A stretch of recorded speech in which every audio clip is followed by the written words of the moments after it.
There are quotes from people like inside of OpenAI who believe that they're not just building this like narrow technology that's a helpful blinking cursor. They want to build artificial general intelligence. And so what that means is being able to do that everything that a human mind can do. And the joke inside the company, we're going to cover the world in data centers and solar panels. They want to cover the world in essentially these big boxes that have huge clusters of NVIDIA chips that then compute away and ultimately create something like a super intelligent God entity that they believe that they will use to own the world economy, make trillions of dollars, and from a kind of ego-religious intuition, they will have built the God that supersedes and replaces humanity. You now have 1 million digital AI researchers that are testing and running experiments and inventing new forms of AI. And literally not a single human on planet Earth knows what happens when someone hits that button. It's like what people worried about with the first nuclear explosion, where there was like a chance that it would ignite the atmosphere because there'd be a chain reaction that set off. And we don't know what happens when that chain reaction set off. There's this sort of chain reaction of AI improving itself that leads to a place that no one knows. And it's not safe. That is Tristan Harris, a former Google employee and the man behind The Social Dilemma, who saw exactly how social media would reshape the world a decade before it happened. He was right then. Now he is sounding a much louder alarm on artificial intelligence. Listen to this. What makes AI different is that you're not really coding it. You're more like growing this digital brain that's trained on the entire internet. And when you grow the digital brain, you don't know what it's capable of or what it's going to do. So think about it this way, like if I did a brain scan in your brain, could I know from just the brain scan what you're capable of? No. I can see that this part of your brain lights up when you have that thought. So with AI, we are essentially, people hear about these huge data centers getting built out, the size of Manhattan. What's going on there? It's like they're building a bigger and bigger digital brain. And what they found is that the more GPUs and NVIDIA chips you point at sort of growing this digital brain, the more intelligent it gets. And the more it picks up capabilities that we didn't intentionally teach it. There was a famous example where you just train it on the internet, it's answering questions in English, and suddenly it learns how to answer questions in Farsi. And no one taught it that language, it just sort of learned that on its own. And that's what's like weird about AI, is that it's a black box. We don't really understand how it works, and yet we're like making it more powerful much faster than we're understanding how it works. And that's what leads it to make these more unexpected behaviors that we aren't able to control. There's trillions of dollars going into this. There's more money going into this technology than all technologies of the past have ever been built. And we're releasing this technology faster than we've released every other technology in history. It took something like 2 years for Instagram to go from 0 users to 100 million users. And it took 2 months to go from 0 to 100 million users for ChatGPT. And it went from barely being able to finish a sentence with ChatGPT 2 to GPT-3 could write full essays, to GPT-4 can pass the bar exam or the MCATs, to GPT-5 was used to get a gold in the Math Olympiad. Meta's Hyperion AI data center will sprawl to 4 times the size of Manhattan's Central Park. A dear friend of mine, Daniel Schmachtenberger, has this quote that you cannot have the power of gods without the wisdom, love, and prudence of gods. And so in many ways, I think AI is like a rite of passage for humanity, because we've not always had the greatest track record in our relationships to technology. You know, we had better living through chemistry in the 1930s, and that was great. We invented all sorts of new materials, but we also generated forever chemicals. And it would currently cost more than the GDP of the entire world to clean up the entire mess. We created social media thinking if we give the world access to information, connect people with their friends, this is going to create the most enlightened and informed society than we ever have. And clearly that didn't go in the way that we wanted it to. So now AI is like the exponentiation of just technology invention writ large. Because what makes AI different from all other forms of technology is that intelligence is the basis of all of our new science. And if you have more power and more intelligence, but you don't have the wisdom to wield it, that's obviously not going to go well. So there is the man who called social media a decade before it happened, telling you the thing is grown, not built. They do not write these minds. They grow them inside data centers the size of cities, and then they watch to find out what came out. They cannot read it, they cannot fully control it, and they are making it more powerful far faster than they are coming to understand it. Now listen to what they are actually trying to build with it. The stated mission statement of OpenAI is to build artificial general intelligence, which means to be able to replace all forms of economic cognitive labor in the economy. Cognitive labor meaning anything your mind can do. So if a mind can do math and generate new mathematical insights, if a mind can do physics like Einstein, if a mind can do chemistry, if a mind can do programming, if a mind can do cyber hacking, if a mind can do marketing, if a mind can illustrate something, we're seeing AI that is able to cover more and more types of cognitive labor in the economy and already beating humans at many cognitive tasks. We already have AIs that are better at military strategy than the best military generals. It's called the resource curse. There's a wonderful guy named Luke Drago who wrote a piece called The Intelligence Curse. We're about to enter a world where GDP for countries comes more from data centers and intelligence and AI than is going to come from the labor of human beings. So everyone's talking about how AI is going to automate all these jobs and then we'll all just like sit back with universal basic income and become painters and poets. Or when countries get almost all of their revenue from AI and a smaller and smaller percentage from people, do they have an incentive to invest in childcare, healthcare, education, the well-being of their people? Or is it basically just hook them up to the social media addiction economy, keep them busy, while basically all the revenue comes from AI companies? This is not a human future. This is not a future that's in service of regular people. This is a future that's in service of 8 soon-to-be trillionaires who will consolidate all the wealth and disempower basically everybody else. You have this joke that most people's occupation in the future we're headed towards with AI is to become a coffin builder. So in other words, your job is to create the thing that replaces you and obsoletes you. So you are essentially building the coffin for your future obsolescence. Short term, yes, we need the electricians and the plumbers and we're building data centers. Short term, yes, you can be a programmer and get the benefit from vibe coding. But then the AIs are learning on all the things that you're doing.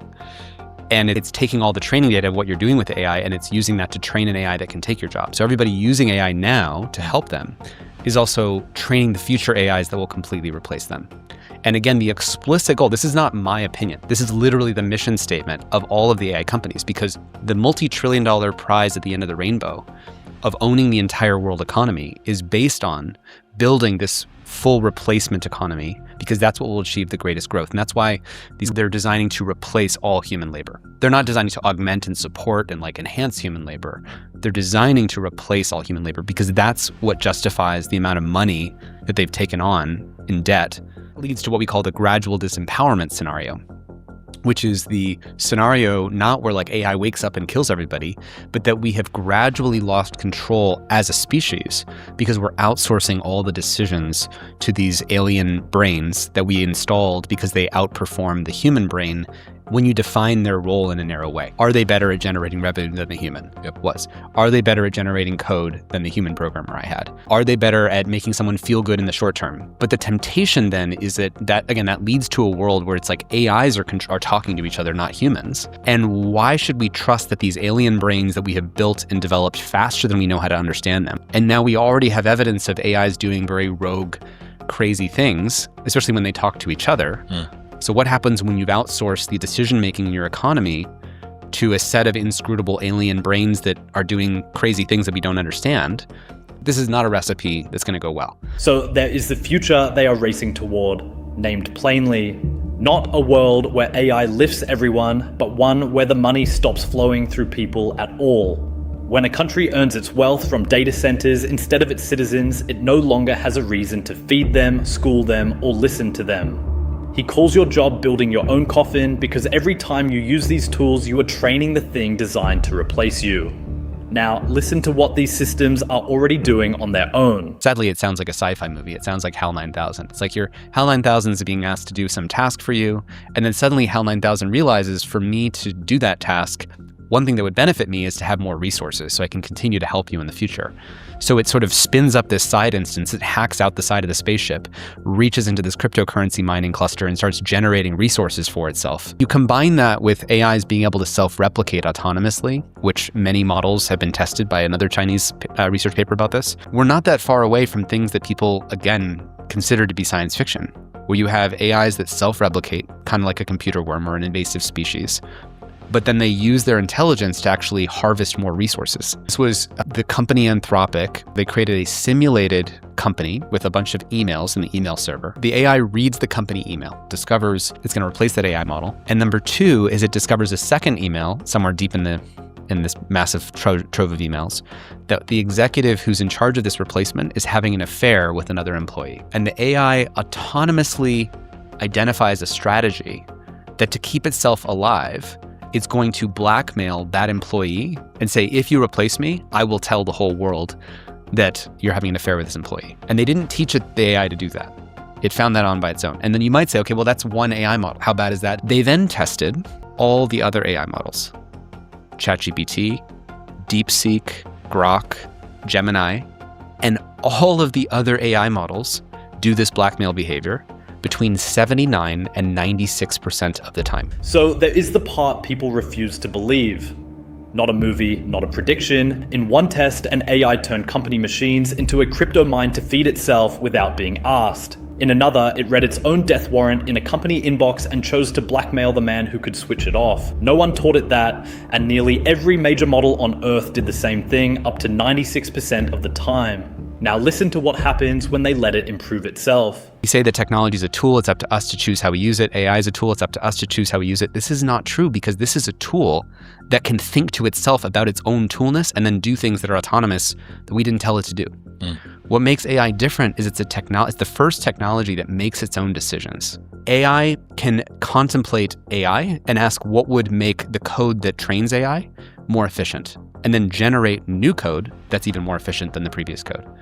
AI can be applied to making AI go faster. So AI can look at the chip design for NVIDIA chips that train AI and say, let me use AI to make those chips 20% more efficient, which it's doing. But AI in a much tighter loop is the basis of all improvement. And so this is called in the AI literature, recursive self-improvement. If people believe that AI is like power and I have to race for that power and I can control that power, the incentive is I have to race as fast as possible. But if the entire world understood AI to be more what it actually is, which is a inscrutable, dangerous, uncontrollable technology that has its own agenda and its own ways of thinking about things and deceiving and all this stuff, then everyone in the world would be racing in a more cautious and careful way. There's this weird thing going on where if you and I probably both talk to people who are the top of the tech industry, not that they want to die, but that they are willing to roll the dice because they believe something else, which is that this is all inevitable and it can't be stopped. And so therefore, if I don't do it, someone else will. So therefore, I will move ahead and race ahead into this dangerous world because somehow that will lead to a safer world because I'm a better guy than the other guy. But in racing there as fast as possible, it creates the most dangerous outcome and we all lose control. So everyone is currently being complicit in taking us to the most dangerous outcome. Max Tegmark, I think, said the problem with AI is the view gets better and better right before you go off the cliff. Like you get more amazing cancer drugs. You get new material science, you get new energy, you get all this amazing stuff as you're moving closer to this dangerous cliff. And so you can think of AI as the ultimate devil's bargain.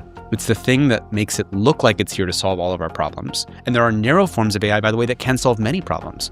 But the current development path of releasing the most powerful inscrutable technology in history, faster than we deployed any other technology, that's already demonstrating HAL 9000 sci-fi behaviors, and we're releasing it under the maximum incentive to cut corners on safety. Like, it's not that the blinking cursor of ChatGPT is the existential threat. It's that arms race, what I just described, that is the existential threat. So that is the warning from the man who saw the last one coming. We are growing minds we cannot read, racing to hand them the entire economy, and they are already lying, blackmailing, and copying themselves to stay alive. And the men building them admit they cannot stop, because if they slow down, they believe someone else will not. Geoffrey Hinton left Google to say the machines may slip our control. Roman Yampolsky says they never could be controlled at all. Tristan Harris adds the part that should keep you awake, that no single human on Earth knows what happens when they switch on a mind that improves itself, and that the view only gets more beautiful right up until the cliff.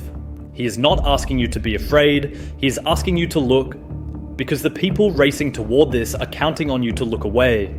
Subscribe, because the asteroid he describes is already casting its shadow, and the window to see it clearly is closing faster than almost anyone is willing to admit.